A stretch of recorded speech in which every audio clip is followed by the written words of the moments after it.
पकड़ा और वो बाहर लेके और आपको कोई आइडिया नहीं था, कुछ आपको मुझे नहीं कोई पता आइडिया नहीं था। मुझे लगा कि कोई बहुत बड़ा टास्क देने वाले हैं मुझे। लेकिन जैसे जैसे मैं बाहर और जाता रहा और उस बंदे ने मुझे कुछ नहीं बोला, और वो वहाँ का वर्कर था, उसने कहा आप चले चले, और मुझे जाके रूम में बिठाया। तो वहाँ पे एक छोटा सा मुझे क्लिक किया कि या तो पापा या बेटी या कुछ, बेगम आ गई है ऑफिस, क्या हो गया इधर, कुछ कोई ऐसी बात है कि इतना नहीं होता कि इतना बाहर ला के आप बिठा दें। फिर जब 3-4 लोग आए मेरे पास, उन्होंने कहा माइक उतार दें, तो वहाँ मैं समझ गया था 70% कि अगर ये माइक भी उतरवा रहे हैं तो कोई एक ऐसी बात है जो बहुत पर्सनल मेरे घर से रिलेटेड हो सकती है। और उन्होंने बताया कि आपकी वाइफ की कॉल आई थी और आपके फादर की तबीयत बहुत ख़राब है। ओके।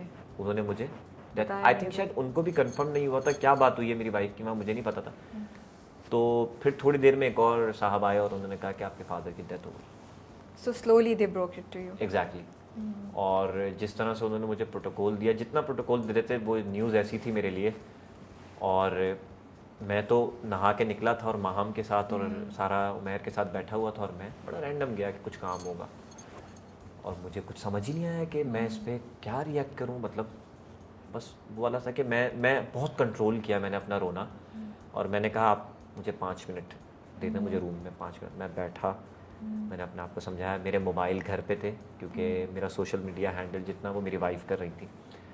और फिर थोड़ी देर में वो 5-10 मिनट में वो लोग आए पानी वानी लेके, और फिर बस उन्होंने कहा गाड़ी रेडी है आप जा सकते हैं। उस वक्त कोई बात ही नहीं हो सकती थी कि क्या करना है।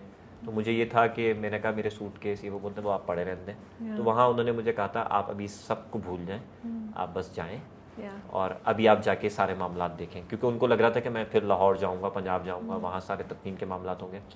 और जब मैं बाहर आके बैठने लगा गाड़ी में तो पीछे से बादशाह सलामत आ गए। मेरी उनसे मुलाकात नहीं हुई थी। बादशाह सलामत ने आके जब मुझे हक किया तो मैं वहाँ रो पड़ा, और मैं नहीं चाह रहा था कोई मुझे हक करे या कुछ करे। तो बस 5 मिनट तक हम गले लगाए और उन्होंने कहा कि जाओ, बस अभी जाओ।